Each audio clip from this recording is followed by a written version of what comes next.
our sermon text today from our gospel, Matthew chapter 14.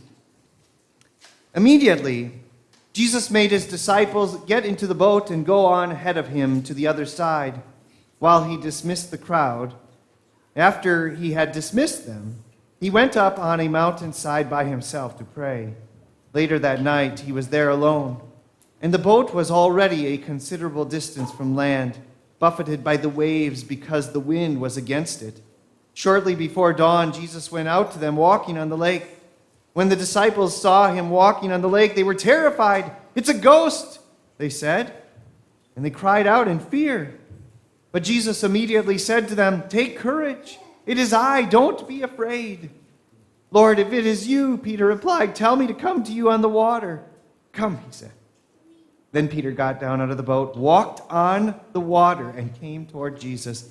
But when he saw the wind, he was afraid, and beginning to sink, cried out, "Lord, save me!" Immediately, Jesus reached out his hand and caught him. "You of little faith," he said, "why did you doubt?" And when they climbed into the boat, the wind died down. Then those who were in the boat worshipped him, saying, "Truly you are the Son of God." This is the gospel of our Lord. Praise be to God. Dear Christian friends, one of the frustrating things about being a Christian in this world is when doubts arise. Probably one of the assumptions about Christians is that real Christians have no doubts. If you're the real deal, then you just never have any doubts. And that's just not true.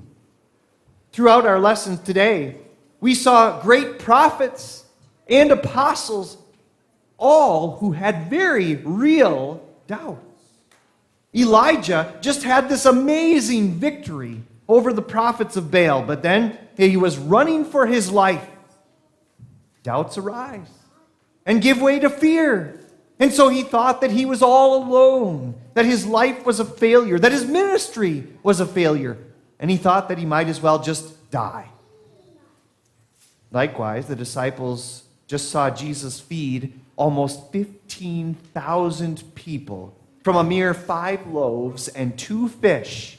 They had witnessed his power again and again and again, and yet here they are all full and overflowing with doubt.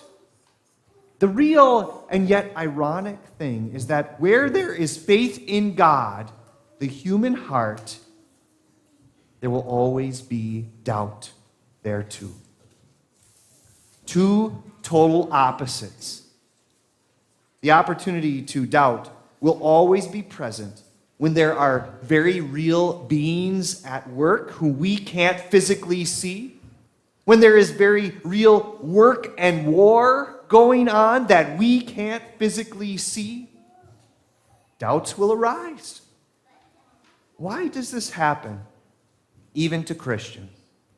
Well, while being dearly loved children of God, we are still sinners. And those two things are always true at the same time. That means that our hearts are still always inclined to doubt God. It's frustrating for a Christian because, as a new creation in Christ, well, we just know better. We know better, and yet we still have hearts that are inclined to doubt God. Really, this will only go away completely when Jesus brings us out of this world at last and separates our sinful nature from us once and for all. Then, faith, which is something for this broken world, will be replaced with sight. Like Job said, we will see our Redeemer face to face, and how our hearts yearn within us for that day. We will see him with our own eyes. In the meantime, Jesus helps us with our doubts in the most beautiful way, in the most gracious way too. So that whenever doubts arise in our hearts, and they will always be there, when they arise in our hearts, we will remember how to answer those doubts. The gracious blessing is that Jesus leaves us speechless in the face of all of our doubts and fears. He turns our screams of fear into shouts of praise as he brings our focus back to him. Let's dig into God's word together today. We read again from verse 22. It says, "Immediately, Jesus made the disciples get into the boat and go ahead of him to the other side while he dismissed the crowd. After he had dismissed them, he went up on a mountainside by himself to pray. When evening came, he was there alone, but the boat was already a considerable distance from land, buffeted by the waves because the wind was against it." Literally, it says they were harassed by the waves. The wind was hostile to them. You ever been out in a driving storm when the wind just seems merciless? It's like it doesn't care what it hurts or how much damage it does. And just when you think you can't take any more, it just keeps on pounding. This day, these weathered fishermen who had experienced things like this before, they are experiencing it yet again. Later, they would experience this hostility and harassment in plenty of other ways too, just as you do in your lives. Maybe it hasn't been a physical storm for you.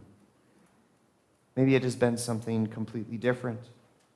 When you are tempted by that pet sin of yours, and it isn't just a mild temptation, but it pounds at you. So often it feels as though you are harassed on every side, that there really is something hostile trying to bring you down. And you know what? That's because there is. That's true. And you know, we do have an adversary that would love nothing more than to drown us in our doubts and fears and to choke off that faith completely. Then there is the guilt and the shame of what we have done and what we have left undone, how we have failed. And all of that, too, pounds mercilessly like the waves and the wind on that fishing boat that the disciples were in. You know how merciless and heartless that guilt and shame can be, don't you? You felt that. The waves of it crash against your heart, sometimes before you go to bed, keeping you from going to sleep. They wake you up in the middle of the night. They make you hide away from the world, because if you would reveal too much about yourself and what you truly struggle with, the fear, the guilt, and the shame of it would dash you against the rocks, and you feel like it would crush you. You drown in it. All of us sit here on a Sunday morning calm and confident enough on the outside.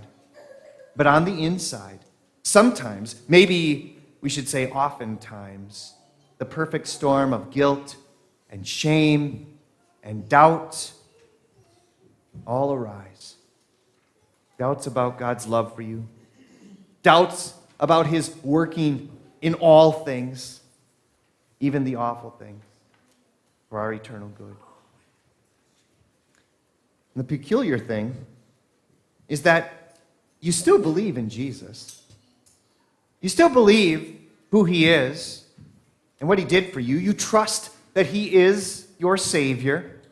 But here you are, still at the same time, oftentimes, doubting him. Doubting him in the face of a job loss. Doubting him in the face of sickness and disease. Doubting him, doubting the magnitude of his promises to you and your children. Doubting his power in your daily life. Here you are, many times, afraid and overwhelmed by the guilt and shame within, by the constant hostile attacks of Satan and your own sinful flesh. And like the disciples working against the storm, it's exhausting. And we feel overwhelmed. In verse 25, we continue. It says, during the fourth watch of the night, that's like 3 to 6 a.m., during the fourth watch of the night, Jesus went out to them walking on the lake. When the disciples saw him walking on the lake, they were terrified. "It's a ghost," they said, and they cried out in fear. Now, they cried out in fear. This isn't a manly war cry, okay? This is screaming because you're terrified. Okay? These are grown men screaming in fear. And maybe this doesn't happen to you very often, but I would argue that we also have many ways of muffling the cries that originate in our own hearts. Those fearful cries of what if and what if. Because of the fearful cries inside, we often overeat. We maybe turn to alcohol or drugs. Anything that will just numb the fears just a little bit. Just mute it for a while. Sometimes we binge watch videos or endlessly scroll through our stupid phones just to get enough dopamine hits to muffle those cries inside. Those cries that we would otherwise let out in maybe kind of an embarrassing way. Sometimes our own busyness is useful as an excuse never to be alone with our feelings long enough. Those feelings of guilt and shame, our doubt of God's love for us, even in the midst of whatever it is that we are facing. And you notice here that God doesn't necessarily remove the storm. I want you to remember that.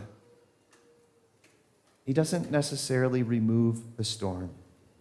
Likewise, he doesn't always remove the adversity that we are going through. But what he does is even more amazing. Maybe this is the last thing that you want to do this morning, but I want you to try to picture even one of those things that you fear so much as if it were one of those harassing and punishing waves on the Sea of Galilee, beating against the boat, exhausting you. You kind of have something like that? I know we all do. Now look at Jesus. And where is he walking? Where do you see him? He's walking on top of all of that. He stands above all the things that you fear, and he's not being tossed around by it. He's not being harassed by it. He walks on top of it as though it is dry ground, as though it's a field of flowers. And he says, take courage. Take courage. Even sometimes translated, be of good cheer. Be of good cheer. Look at his disposition over all the things that make us cry out in fear and terror. How can this be? Maybe take a little flashback back. We pause for a moment and remember what Jesus did after he dismissed all the crowds. Did you catch it? Where did he go? Did he go to scroll through his social media page? Right? No, that is not what he did. He went to be alone with his Father. And this was after the crowds wanted to take and make him king by force. They wanted to go and get the robes right then and there and crown him their king. And he knew that this was not the way that he would be our king. And what a temptation. That was the same temptation that Satan put before him. Just bow down to me and I'll give all of the glory of all the kingdoms to you. But that was not how he would be our king. It was a temptation. How his coming suffering and death must have weighed on his heart in those moments. And Jesus went to a place by himself to pray, to be with his Father, to hear his Father's voice. As the hymn writer says, oh, what needless pain we bear, all because we do not carry everything to God in prayer.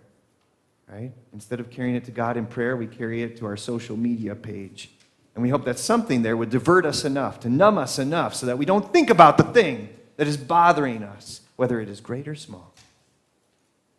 And so there we are, more often than we like to admit, crying out or muffling our cries in the midst of whatever storm is raging around us in this life. And God doesn't take the storm away immediately.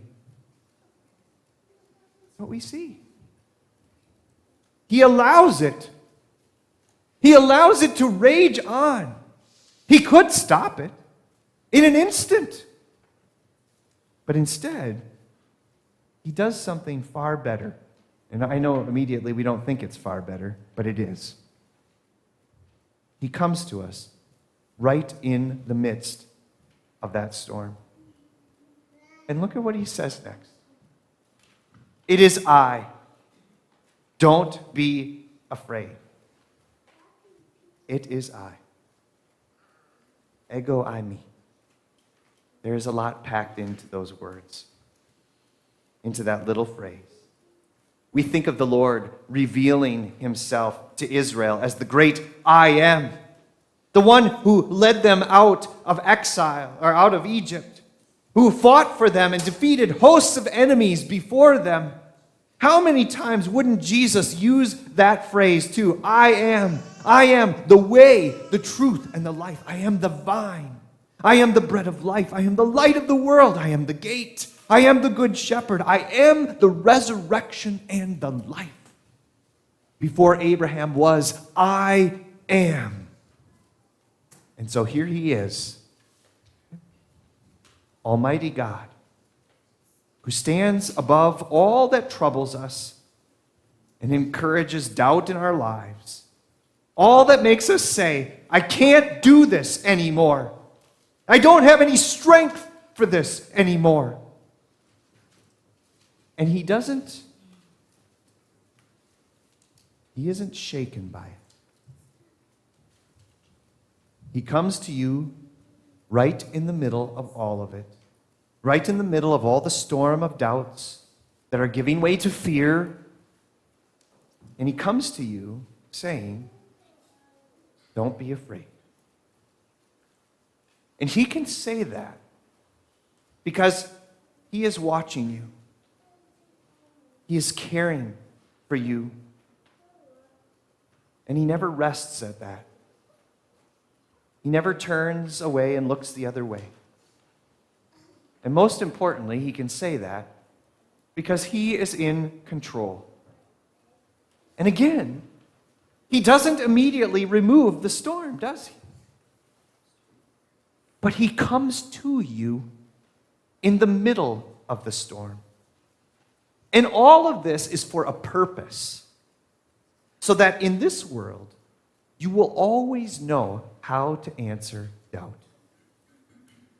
In verse 28, we read, Lord, if it is you, Peter replied, tell me to come to you on the water. Come, he said. And then Peter got down out of the boat and walked on the water and came towards Jesus. But when he saw the wind, he was afraid. And it is here that doubt speaks up and cries, what if? What if? What if? And let's be honest. The things that we are often afraid of can cause damage. They can cause hurt. They can cause pain. They can really make a mess out of our lives. And so you start to sink. And you cower in fear before all of it.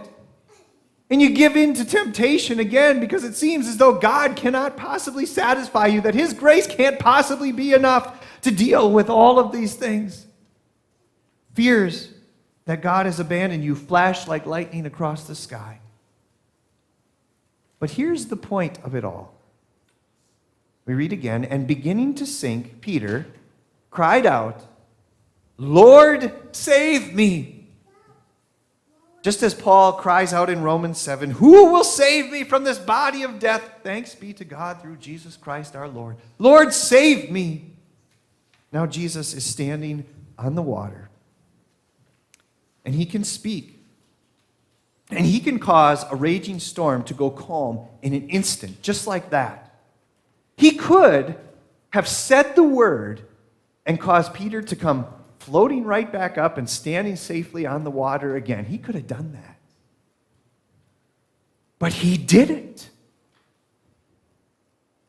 Instead, in verse 31, we read, immediately, Jesus reached out his hand and caught him. Now let that sink in. The Almighty God, who created the heavens and the earth, he physically comes to you in the storm. Lord, save me! And there Peter is, in the middle of the storm, still raging, still going on, still beating against the boat. But now where is he? Did you catch it? Safe in the arms of Jesus. The storm's still raging. Did I mention that? The storm is still raging. But where is Peter now? Safe in the arms of Jesus. His next words are perhaps most often understood as a harsh rebuke. You of little faith, he said, why did you doubt? But in the context here, and in the context of all of the Gospels, you would do far better to see these words in the context of Jesus' tender heart toward you in the middle of all of your doubts and your fears. It's like he's jokingly nicknaming Simon Peter Littlefaith. Peter Littlefaith. And as the Good Shepherd holds his scared and trembling lamb, Jesus looks into his eyes and reaffirms the big reason that Peter doesn't need to doubt. Because the answer to all of his doubt wasn't even how strongly Peter thought that he could trust in God. Let me say that again. The answer to his doubt was not even how strongly Peter thought he could trust in God. No, the answer was the object of his faith, Jesus himself. And so, the Christian answers doubts not merely with a renewed effort to trust God bigger than the storm around you. Jesus will even allow you to sink with that kind of thinking in order to bring you to the real answer, and that is himself. He brings you to the real lifeboat, not your believing, but the object of your faith, and that is Jesus himself. You see, this whole lesson here for Jesus' disciples and for us isn't about teaching you how to walk on water through all of life's problems. That's not the point of it. Or how to be strong enough to rise above the raging storms of your life. Sounds good, right? Sounds like a good self-help book. But that's not the point.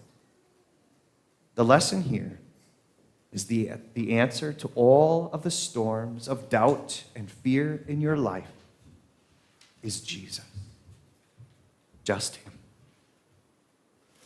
Jesus, the Son of God, through whom all things were called into existence, the one who became one of us, who drew near to us in the flesh, who reached out to us drowning in our sin, when there was nothing that we could do to change the condemnation that we deserved. He reached out with the perfect life that we could not live, the perfect love of the Father for us sinners, which we always fall short of.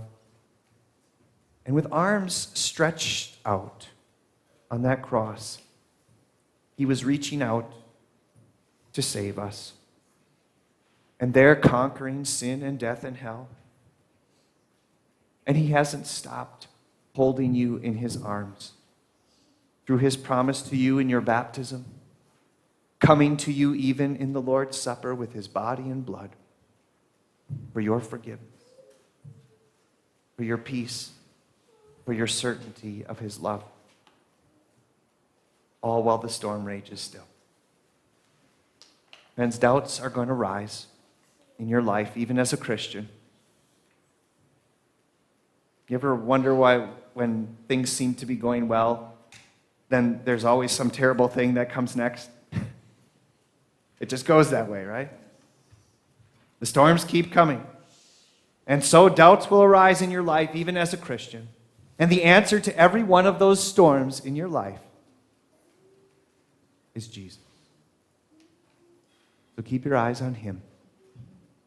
When you feel like everything is hopeless and your faith seems to have hit rock bottom, look at Jesus. Because he comes to you in the storm, so that instead of the storm, you look at him. Not just that he is in control, but that he's got you. He's holding on. Truly, he is the Son of God. He is the Son of God who is holding on to you. May that be the answer to our every doubt and fear this week and always. Amen. Now the peace of God, which transcends all understanding, guard and keep your hearts and minds through faith in Christ Jesus. Amen.